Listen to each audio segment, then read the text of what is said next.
Have you ever wondered why some people begin their day with peace, clarity, and unstoppable energy, while others feel drained and restless? The secret lies in what you do before and after Fajr. In these early morning hours, Allah has placed blessings that can transform your entire day, spiritually, mentally, and even financially. Stay with me, because in this video, we'll uncover how to prepare for Fajr in a way that guarantees a heart full of Barakah and a life filled with success.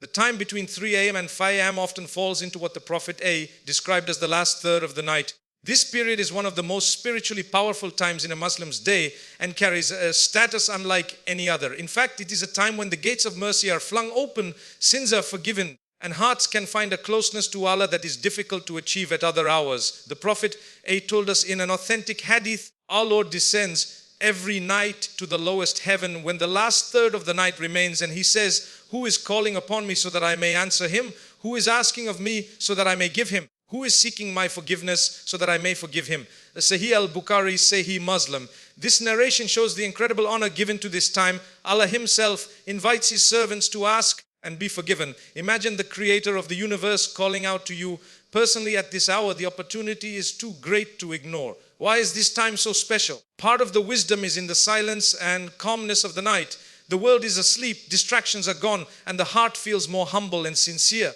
Worship during this time comes with a depth that daytime prayers may not always carry. Tears flow more easily, the tongue remembers Allah more purely, and the heart feels a sweetness in worship that softens it for the rest of the day. For those who seek rizq, sustenance, guidance, or relief from hardship, the last third of the night is a golden moment. Many scholars and righteous people of the past testified that their greatest breakthroughs, whether in knowledge, wealth, or personal struggles, came after consistent worship at this hour. They treated it as a secret key to success in both worlds. This time is also deeply connected to Tahajjud, the prayer that Allah praises in the Quran and in the night. Pray Tahajjud as an extra for you. It may be that your Lord will raise you to a praise station.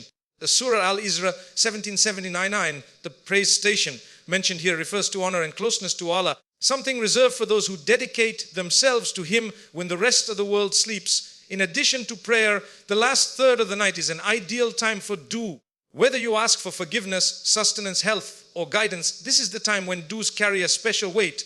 Many scholars advise believers to keep a list of prayers ready, so when they wake up at this hour, they pour out everything to Allah with certainty that He listens. In short, the last third of the night is not just about time, it is about opportunity. It is a chance to reset the heart, to seek Allah's mercy, and to shape your destiny in both this world and the next. Waking up between 3 a.m. and 5 a.m. is not an accident.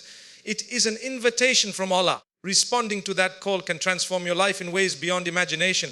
Among all acts of worship, Tahajjud holds a unique and elevated position. It is a prayer performed in the quiet hours of the night after waking up from sleep, and it is a mark of those who are closest to Allah. The Quran and Sunnah highlight it as a practice of the righteous, the scholars, and the pious who seek Allah's pleasure beyond the minimum obligations. Allah describes His beloved servants in the Quran. They used to sleep but little of the night, and in the hours before dawn, they would ask forgiveness. Surah Ad-Dariyat 51:17-18. This verse captures the essence of Tahajjud. While most people are asleep, a small group of believers wake to stand before their Lord, bowing, prostrating, and seeking His forgiveness. Their sacrifice of sleep is rewarded with light in their hearts and barakah in their lives. The Prophet himself never abandoned Tahajjud. It was part of his regular worship and a source of spiritual strength. He said in a hadith, the best prayer after the obligatory prayers is the night prayer, Tahajjud. Sahih Muslim. This makes it clear that while the 5 daily prayers are compulsory, the next most beloved form of prayer in Allah's sight is Tahajjud. It is an opportunity for believers to rise above the ordinary and taste the sweetness of nearness to Allah. One of the unique features of Tahajjud is its personal and intimate nature. Unlike the daily prayers, which are usually performed in congregation, Tahajjud is often prayed alone in the stillness of the night. At this time, a believer's heart speaks directly to Allah without distraction. The Quran says, indeed, the rising by night is very hard and most effective for establishing devotion and correct recitation. So Surah Al-Muzammil 7:3-6. Worship at this time builds sincerity, focus, humility in ways that daytime worship may not. The benefits of Tahajjud are countless. Spiritually, it softens the heart, strengthens faith, and brings tranquility. Emotionally, it provides comfort, healing, and hope during difficult times. The Prophet assured us that Allah descends in the last third of the night, asking, Who is seeking forgiveness so that I may forgive him? Who is asking of me so that I may grant him? Sahih al-Bukhari. This divine invitation makes Tahajjud the perfect time for dua. Whether for forgiveness, guidance, Rizq or relief from hardship, for those chasing success in this life, Tahajjud is also a secret weapon. Many scholars, businessmen, and leaders of the past attributed their success to the blessings of the night prayer. They saw it as a key to clarity, wisdom, and barakah in their daily affairs. The connection is clear when a person honors Allah in the silence of the night. Allah honors them with openings in the day. Importantly, Tahajjud is not about long hours or exhausting effort. Even 2 short rak'at prayed sincerely in the last part of the night can carry immense value. The key is consistency. As the Prophet I said, the most beloved deeds to Allah are those that are consistent even if they are few. So Sahih al-Bukhari. In summary, Tahajjud is the prayer of the pious, a gift for those who want to rise spiritually and gain Allah's special closeness. It is not obligatory, but it is a golden chance. One that transforms hearts, strengthens faith, brings both worldly and eternal success. In Islam, the heart of worship is not only found in structured rituals like prayer and fasting, but also in the remembrance of Allah, Dhikr, seeking His forgiveness, istighfār, calling upon Him, dua. These 3 acts form a spiritual lifeline for every believer, especially in the quiet hours of the night when distractions fade. The soul is more connected to its Creator. Together, they cleanse the heart, strengthen faith, and draw Allah's mercy closer. Dukkha, the weapon of the believer. Dukkha is a believer's direct communication with Allah. The Prophet had described it as the essence of worship, Sunan al-Tirmidhi. Unlike worldly relationships where constant asking can annoy others, Allah loves when His servants continuously call upon Him. He even commands us in the Qur'an, call upon me, I will respond to you. So Surah Ghafir 4:6 Rudu, a believer acknowledges his own weakness and Allah's power. It can be made for anything big or small, worldly or spiritual. Whether one is asking for rizq, sustenance, forgiveness, health, guidance, or relief from distress, dua is a believer's key to divine help. The best times for acceptance include the last third of the night, after obligatory prayers and during sujood. Making dua with sincerity, humility, and persistence transforms despair into hope, because no prayer goes unheard. Istighfar, the gateway to mercy and rizq. Istighfar means seeking forgiveness from Allah for one's sins, mistakes, and shortcomings. The Prophet, though sinless, would seek forgiveness from Allah more than 70 times a day. Sahih Muslim. This highlights how essential istighfar is for every believer. The Qur'an links istighfar directly with both spiritual and worldly blessings. Prophet NTS told his people, ask forgiveness of your Lord. Indeed, He is ever a perpetual forgiver. He will send rain from the sky upon you in continuing showers and give you increase in wealth and children and provide for you gardens and rivers. So Surah An 71 in 10:12, this verse shows that istighfar does not only clean sins but also opens doors of rizq, prosperity and ease in life. It is a shield from calamities and a source of peace in the heart. Those who make istighfar regularly find their burdens lifted and their affairs facilitated by Allah's mercy.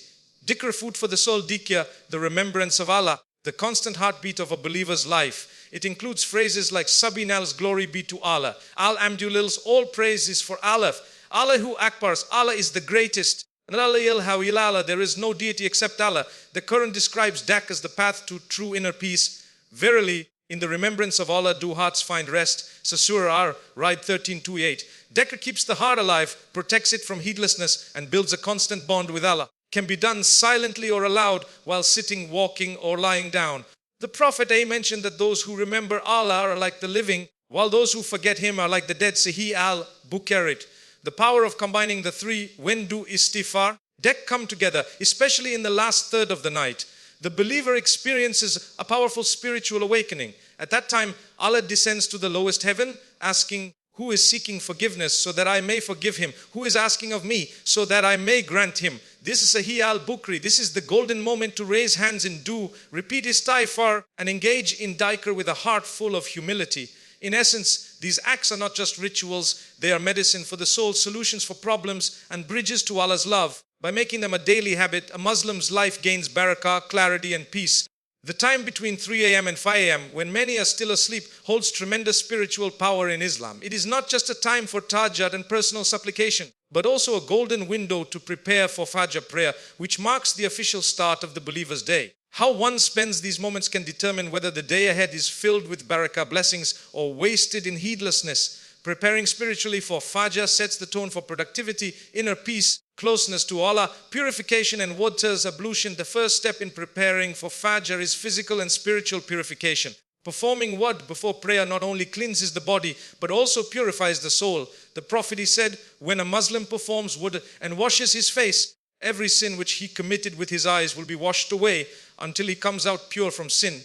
So he Muslim, making wud in the early hours fills the heart with calmness, signaling the believer that they are about to stand before their Lord in the most important conversation of the day. Engaging in and in Dhikr before Fajr, the moments leading up to Fajr are filled with divine mercy. Allah descends to the lowest heaven in the last third of the night and calls upon His servants. Who is asking of me that I may give him? Who is seeking forgiveness that I may forgive him? Says he, all bukiri. Using this time for ensures that one begins the day under Allah's special care. Reciting dhikr such as Sabainal Alhamdulillah, Allahu Abba Anlal Illalha Illal refreshes the soul and prepares the heart to enter the prayer with focus. Reciting Quran before or after Fajr, the Quran is a light that illuminates the believer's heart. Allah emphasizes the importance of Quran recitation at Fajr. Indeed, the recitation of the Quran at dawn is ever witnessed. The Surah Al is 1778a. The angels of the night and the angels of the day both witness the Fajr prayer, making this recitation especially blessed.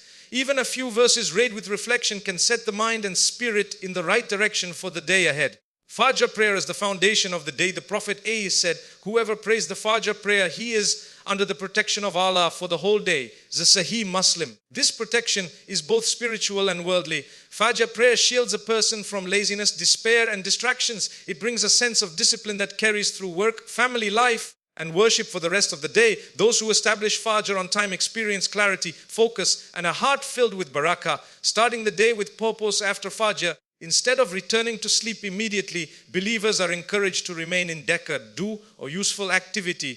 The Prophet made for Barakah in the morning hours, saying, Allah, bless my nation in their early mornings. So Sunan Abu Dawud, this means that beginning the day with remembrance of Allah, useful work or Quran recitation sets the tone for a blessed and productive day, both spiritually and materially.